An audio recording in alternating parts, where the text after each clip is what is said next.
सवाल एक ये भी है कि ये जो परिणाम महाराष्ट्र के सामने आ रहे हैं, इसमें जो दो क्षेत्रीय छत्रप थे, जिसमें एनसीपी और शिवसेना जो दो फाड़ हुआ, उसके बाद ये पहला चुनाव था जब दो खेमे में बटी ये दोनों रीजनल पार्टी चुनाव लड़ रही थी। और ये जो मैंडेट अब सामने आया है, ये मैंडेट क्या इस बात को दर्शाता है कि जो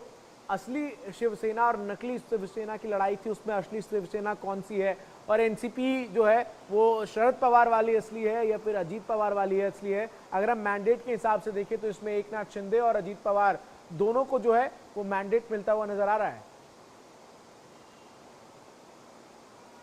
देखिए, मैं आपको करेक्ट करना चाहूंगा क्योंकि जो फूट हुई शिवसेना और एनसीपी में, उसके बाद ये दूसरा चुनाव है। इसके पहले लोकसभा चुनाव भी हुआ था, जहां हमने देखा कि जो महाविकास आघाड़ी वो 48 में से 30 सीट जो है वो जीत। हाँ, और ये विधानसभा का जो है वो पहला चुनाव है। लेकिन देखा जाए तो लोकसभा में जो मुद्दे रहते हैं वो नेशनल लेवल के होते हैं, और जब विधानसभा के चुनाव आते हैं तो स्थानिक मुद्दे जो होते हैं वो सामने आते हैं। लेकिन अजीत पवार, एकनाथ शिंदे और बीजेपी ने जो काम किया है, उसका जो हम कह सकते हैं कि महाराष्ट्र की जनता ने उनका साथ दिया है। क्योंकि लोकसभा रिजल्ट लगने के बाद तीनों जो पार्टी है उन्होंने ग्राउंड लेवल पे जो अपनी तैयारी शुरू की थी, और गए 3-4 महीनों में जो उन्होंने कार्यकर्ताओं ने बहुत मेहनत की थी और उसका फल जो उनको मिला है। साथ ही साथ जो गेम टर्निंग फैक्टर जो इस चुनाव में था, वो हम कह सकते हैं कि मुख्यमंत्री लाड़की बहन, क्योंकि बहुत सारे महिलाओं को इसका फायदा हुआ है। और इसीलिए जो है इस बार के चुनाव में बड़े पैमाने पे महिलाएं, करीबन 58 लाख महिला जो है वो इस बार चुनाव के लिए आए थे, और इसका इनडायरेक्ट फायदा जो है वो महायुति को हुआ है। और अभी जो दूसरे पार्टियों की बात करें, महाविकास आघाड़ी को, तो शिवसेना जो उद्धव ठाकरे गुट है उनको सिर्फ 17 जगह पे जो है वो अभी लीडिंग पे है। एनसीपी शरद पवार फैक्शन जो वो 11 जगहों पे लीडिंग करे। लोकसभा के तुलना में किया जाए तो इस बार जो है वो महाविकास आघाड़ी को बहुत निराशाजनक जो रिजल्ट हाथ लगा है। तो बिल्कुल होगी डेरेल, जगह जो है चाचा पर भतीजे जो है वो भारी पड़ गए। शरद पवार जो कि राजनीति के चाणक्य माने जाते हैं महाराष्ट्र की सियासत के खास तौर पर, और उनकी सूझबूझ और उनकी स्ट्रेटजी के सामने बहुत सारे लोग फेल हो जाते हैं। लेकिन अजित पवार भारी पड़ गए इस बार, और बारामती में भी, खास तौर पर बारामती जो गढ़ है पवार परिवार का और शरद पवार का वहाँ चलता है, वहाँ भी अजित पवार जीत रहे हैं। उन्होंने वहाँ भी चाचा भतीजे की लड़ाई बन गई थी, भतीजे को, अजित पवार के भतीजे को उतारा गया था, लेकिन वहाँ भी करीब 60,000 से भी ज़्यादा वोटों से जीत रहे हैं अजित पवार। तो ये तो है कि शरद पवार इमोशनल अपील भी करते नजर आए थे, वो भी काम नहीं इमोशनल अपील कर पाई। शरद पवार पर भारी पड़ गए भतीजे अजित पवार। देखिए, जब विधानसभा चुनाव के प्रचार के आखिरी कुछ दिन थे तो हमने देखा कि जब शरद पवार खुद अजित पवार के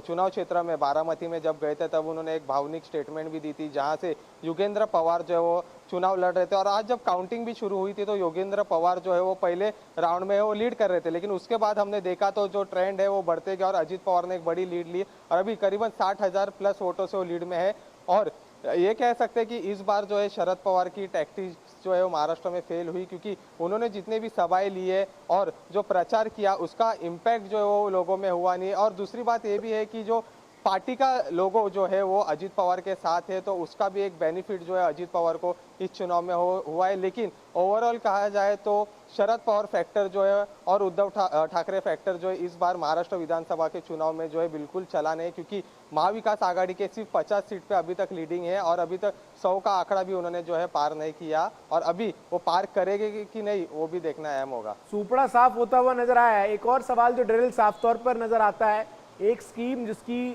चर्चा हर तरफ हो रही है कि उस स्कीम ने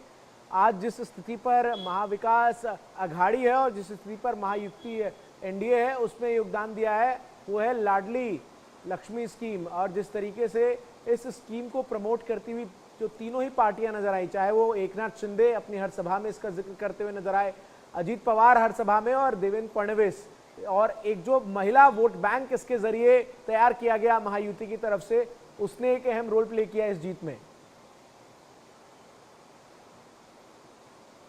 देखिए, जब ये योजना जो है उसकी घोषणा की गई थी तो बीजेपी हो, शिवसेना हो और अजित पवार हो, तीनों जो बड़े नेता है तीनों पार्टी के, उन्होंने अनेक सभा है वो महाराष्ट्र में ली थी, पार्टी के वर्कर्स के साथ मीटिंग लिया था और ये देखा कि ये जो योजना है घरों घरों में पहुंचनी चाहिए। खास करके जो ग्रामीण भाग है, जो महाराष्ट्र का मराठवाड़ा विदर्भ है, इस भाग से जो महिला आती है उनको इसका बहुत बड़े पैमाने पर फायदा हुआ है। दूसरी तरफ अजित पवार ने खुद के कैंपेन ट्रेल भी निकाला था विधानसभा चुनाव के पहले, जहां वो हर महाराष्ट्र के हर एक इलाके में घूमे थे और उन्होंने ये जो स्कीम लाई थी महाराष्ट्र सरकार ने, महायुति की सरकार ने, उसके बारे में प्रचार भी किया था और उसका जो फायदा है वो महायुति को इस चुनाव में हुआ है। दूसरी तरफ